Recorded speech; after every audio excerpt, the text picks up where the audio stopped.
Salut mes chers, toujours la leçon est réservée aux élèves de la troisième année collégiale. Dans cette leçon, Inch'Allah, d'évaluation et soutien, on va essayer ensemble de corriger les exercices de la compréhension. Lecture, texte, page 133-139, livre parcours. Et avant de commencer, j'aimerais bien que vous preniez un stylo et une feuille et que vous fassiez les exercices avec moi. Un tiède soleil d'automne tombait dans la cour de la ferme, par-dessous les grands hêtres des fossés.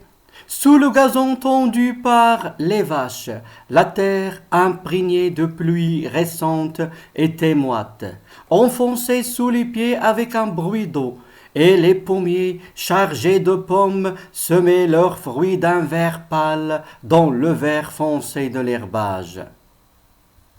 4 jeunes génisses pissaient, attachés aux lignes, et meuglaient par moments vers la maison. Les volailles mettaient un mouvement coloré sur le fumier, devant les tables, et grattaient, remuaient, caquetaient, tandis que les deux coqs chantaient sans cesse, cherchaient des vers pour leurs poules, qu'ils appelaient d'un gloussement vif.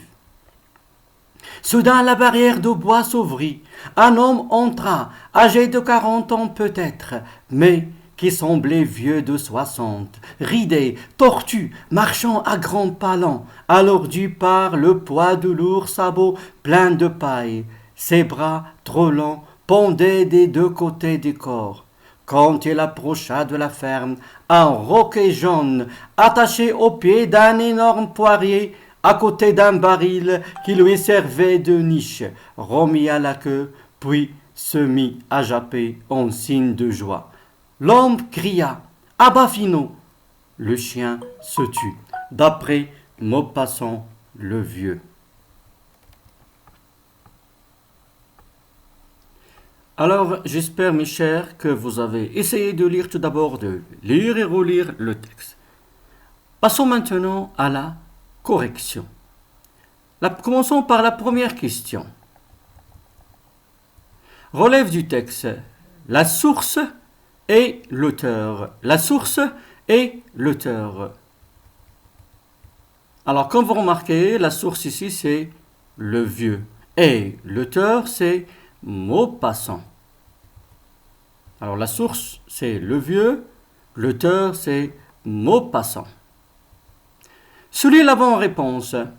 Un tiède soleil veut dire il fait chaud, il fait froid, il ne fait ni chaud ni froid. Un tiède soleil d'automne. Alors, qu'est-ce que ça veut dire un tiède soleil d'automne? Alors, la bonne réponse, il ne fait ni chaud ni froid. Une terre moite. La terre était moite. Alors, qu'est-ce que ça veut dire?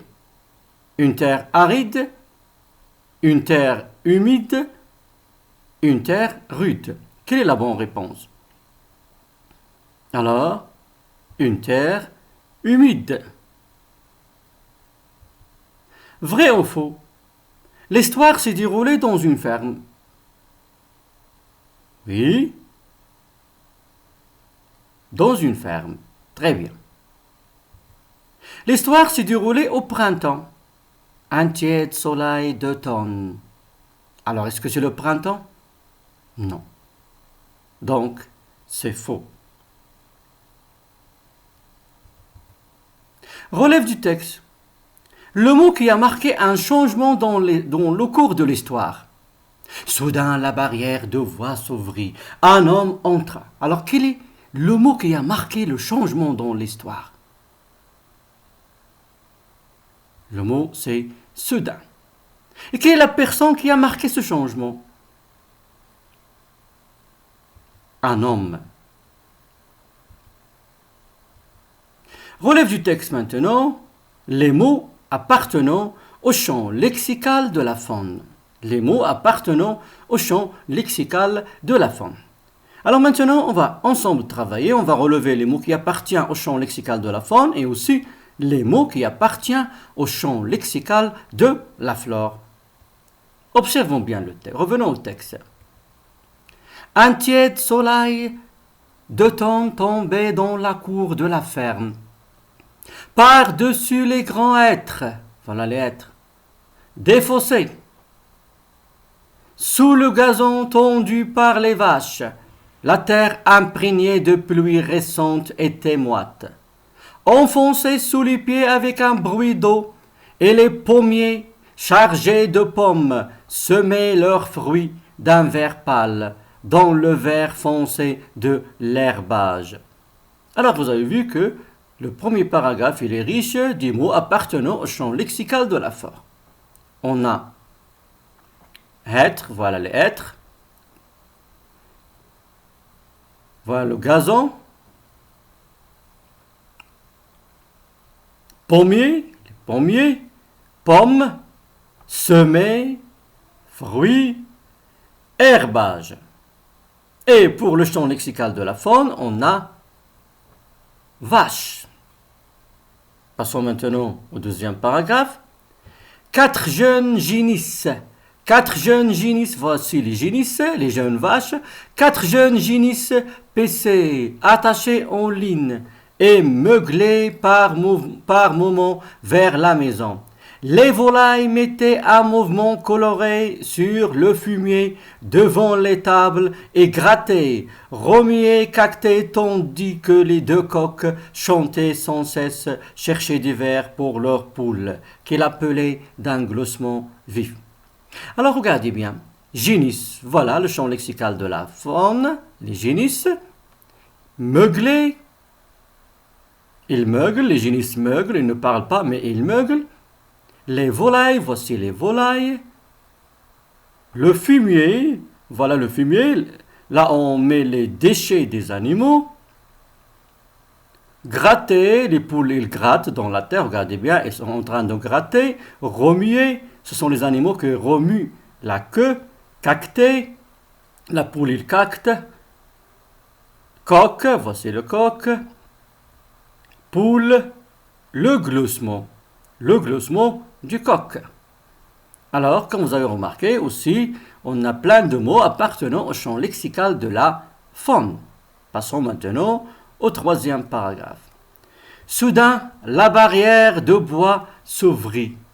Un homme entra, âgé de 40 ans peut-être, mais semblait vieux, de 60, ridé, tortu, marchant à grands pas lents, alourdi par le poids de lourds sabots pleins de paille.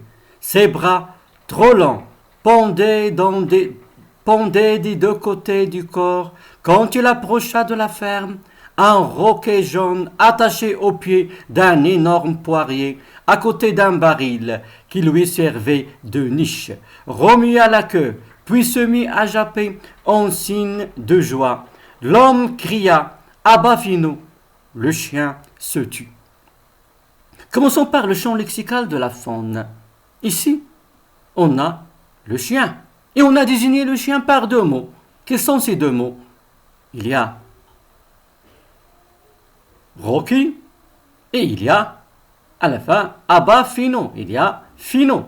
Fino, Rocky. On a désigné le chien par Fino et Rocky. Un Rocky jaune. Et on a encore le champ lexical de la faune. Il y a Romia. Il y a la queue. Maintenant, le champ lexical de la flore. Le champ lexical de la flore, on a poirier. Poirier, c'est l'arbre qui donne les poires. Voilà le poirier. Le poirier, l'arbre qui donne le poire. Maintenant, observons bien les deux parties.